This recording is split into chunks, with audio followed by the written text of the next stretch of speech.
Bagamat alam naman ng lahat na inaasahang tatakbo sa 2028 presidential elections, ito pong si VP Sara. Pero ang ikinagulat ng marami, yung timing at bakit February 18, 2026 ay formal na idineklara ni VP Sara Duterte yung kanyang pagtakbo bilang Pangulo ng Republika ng Pilipinas.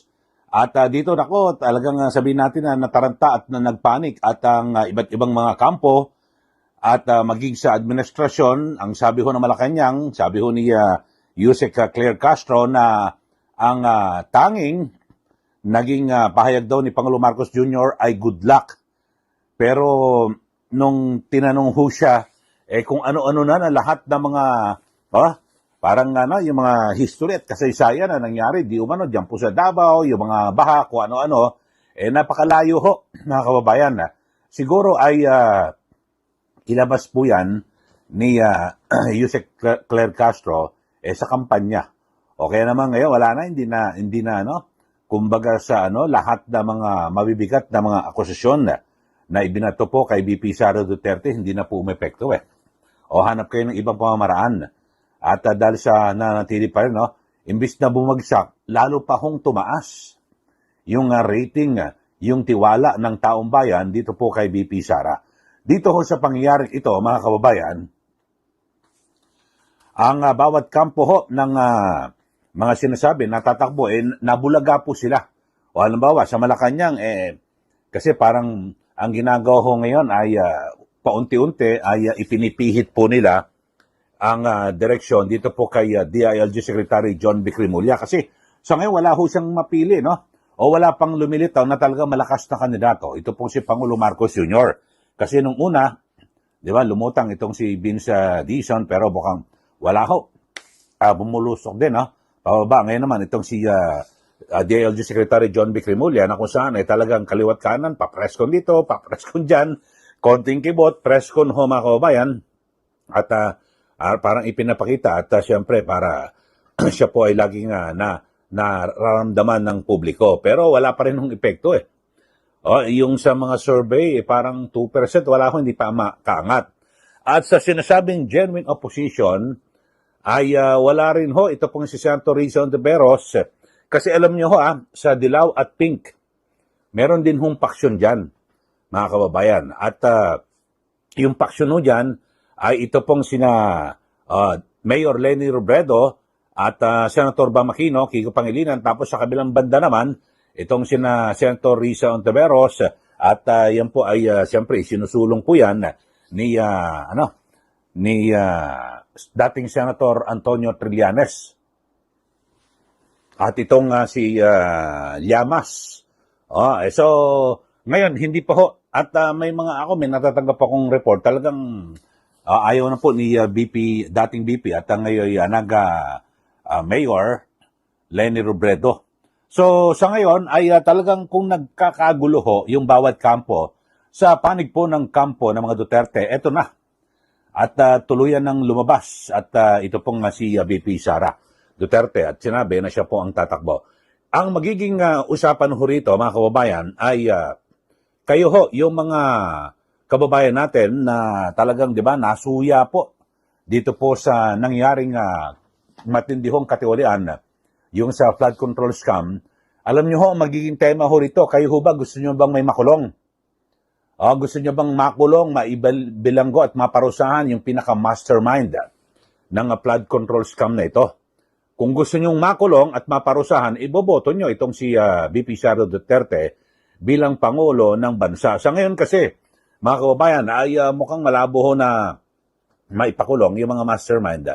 Kasi wala ho, yung mga maliit na isda ho lang at kung sino-sino ang mga sinasampahan ng kaso, wala po So, hindi po talaga totohanan, yung investigasyon. Kaya napakaganda ho ng pinakatema ni VP Sara Duterte na ibalik po yung tapang at malasakit. Yung tapang na kahit sino ka, ipakukulong ka. Yun ho, kayo ho, sino ba naramdaman nyo na mastermind? Kasi sa ngayon, ang sinasabing tinuturo at di ba may mga pahayag na sinasabi may kinalaman dito si Pangulong Marcos Jr. na siya po ang pumirma ng General Appropriations Act at again din po itong si dating House Speaker Martin Romualdez. Sila po ang sinasabing di umano arkitekto at marami po nakinabang. So yung mga pangalan na yan, kung si VP Sara, timbog lahat yan. Siguradong kulong. At ang malasakit, ang binabanggit ko rito, talagang mabibigyan po ng hustisya yung mga nawalan po ng buhay dahil po sa mga matinding baha, nawalan po ng mga ari-arian at di ba? So, yun po ang pinakamaganda ho rito. So, yun po ang magiging siguro laban ho rito, gusto mo bang makulong? Mastermind o hindi? Kung ayaw mo makulong at gusto mong protektahan, huwag mong iboto si VP Sara, parang ganun ho mangyari. At dito ay may binabanggit nga itong si Madam Malotequia, isa pong political strategist na binago po ni VP Sara yung laro sa politika. Talagang alam nyo sa mga nakaraan ay wag na wag ka. Ang sinasabi, nako, wag na wag ka magdedeklara ng maaga. Dahil sa bibigyan mo ng mahabang panahon yung mga kalaban mo sa politika na sila ay talagang makahanap ng butas at gulpihin ka araw-araw. Di ba? Yun nangyari po yan kay dating Vice President Jojo Marbinay at again din po kay Manny Villar, di po ba? Pero alam niyo, napakalayo ho sa akin tingin napakalayo ho ng sitwasyon noon at sitwasyon ngayon. Kasi ito hong si VP Sara, ang tagal na hong ginigiba simula nang siya po ay umalis sa gabinete ni Pangulong Marcos Jr., talagang ginulpi ng husto. Talagang muntik-muntikan na nga hong matanggal ho bilang Vice Presidente. Kaya lang, naging padalos-dalos po yung mga kongresista, yung grupo po ni dating Speaker Romualdez, idiniklara po ng Supreme Court na unconstitutional yung isinampa nilang articles of impeachment sa Senado. Kasi yung unang tatlong impeachment, initiated na pala yon. Yun na pala may visa, kaso yung pang-apat ang kanila na isumite. So, wala, unconstitutional. So, sila po ay natalo sa impeachment dahil sa kanilang naging sila. Hindi po sila naging maingat kasi kala nila hawak na lahat dahil sa administrasyon. Tapos sinasabing ayos na lahat ng mga kongresista, so planchado na. So yun ho, talagang pag maitim ang balak talaga kumisan malulubak hindi matutuloy. So dito ho ay sabi nga ni Ma'am Malotequia na talagang nabago ho yung yung larangan ng na politika dito sa bansa. Kasi 'di ba, ang ganda ho ng timing ho ni VP Sara. At meron nga nagsasabi ngayon na baka pang lihis lang yan sa impeachment. Alam nyo, noong pa hindi pa siya nandideklara, talagang inaasahan na, 'di ba? Noong nakarang taon nung mabasura ng Supreme Court yung impeachment, ay sinasabi next year ulit. Ngayon 4 na ho yung impeachment complaints laban po kay VP Sara Duterte. Kaya lang ngayon ang ipinagtataka ay bakit hindi pa ho na ikakalendaryo, na i-refer, nasa pa rin ho ngayon, nasa tanggapan pa rin ng Speaker of the House yung impeachment at hindi pa maipasa, maibigay sa House Committee on Justice para masimula na in proseso. Ang aking source, mga kababayan, ay nag-aatubili dahil sa mukhang hindi makakuha ng numero dyan po sa Senado. Bakit ho? Kasi 15 ho yung mayorya, 16 po ang kinakailangan. Tapos sa 15 na yan, hindi po sila nakasisiguro na solid ho yan. Sa naunang vlog ho natin maaring mga sa 15 na yan na miyembro po ng mayorya, baka biglang kumalas ho yan o pumanig ho at panigan, pumabor ho sa kaso po ni VP Sara na wag siyang ma-impeach, wag siyang mapatalsik sa pwesto. Alam mo, si taga Mindanao, Zubiri. Di ba, binabanggit ko, magkapatid na Villar. Alam niyo naman na tinulungan ni VP Sara yung Camille.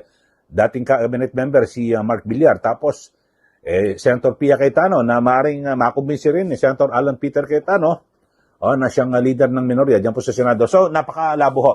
Kaya ngayon, ayon po sa akin, source ako, nag-aatubili kasi baka naman pausarin dyan sa mababang kapulungan ng Kongreso at sa House Committee on Justice itong impeachment complaint ni VP Sara Duterte. Tapos wala rin naman mangyayari sa Senado. So mabobokya ho sila at ang ikinakaba rin ho ng ilang mga kongresista, nako baka mapahiya tayo rito dahil sa maraming mga mambabatas ang mag-aatubili. Nako, parang aayaw yan o mag-abstain o kung ano man lalayo diyan po, di distansya dito sa impeachment. Kasi bakit to? Baka maapektuhan yung kanilang yung kanilang distrito at yung kanilang kinabukasan, yung karera nila sa politika sakali manalo sa 2020, dito po si VP Sara. So yan po ang senaryo, mga kababayan. Pero dito ho ay talagang masasabi ho natin, kumbaga sa chess ay good move. Napakaganda ho ng ginawa ni VP Sara Duterte. Kasi ngayon ay kapag umusad yung impeachment complaint na yan, makikita na niya. Ito, kalaban natin to. Ito yung mga pumirma o ito nagsusulong.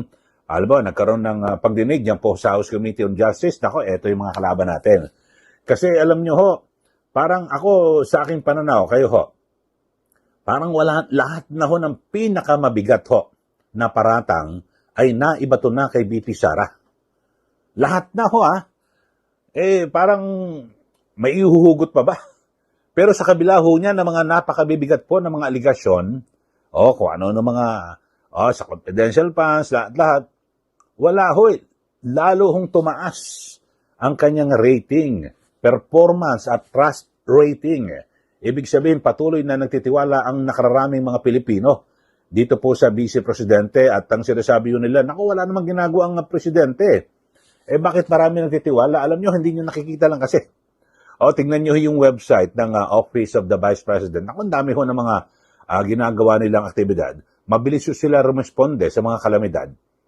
Mismo si VP Sara pupunta sa mga, di ba, na tinamaan ng lindol, pupunta sa ospital, sa mga nasunugan, lahat nagbibigay ho sila.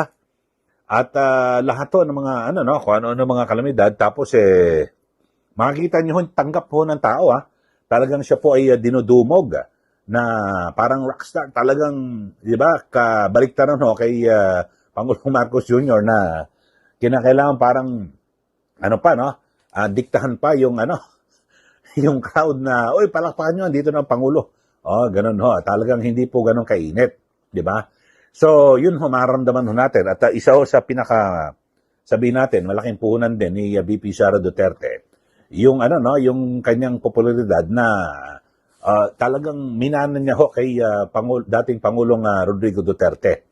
At ngayon talagang tingin ko talagang natuto na rin, magaling ho lumaro sa politika. Kasi henyo na po ngayon matatawag ito pong si VP Sara Duterte sa larangan po ng politika. Kasi alam niya na ho kung saan dapat lumugar at kung ano ang timing.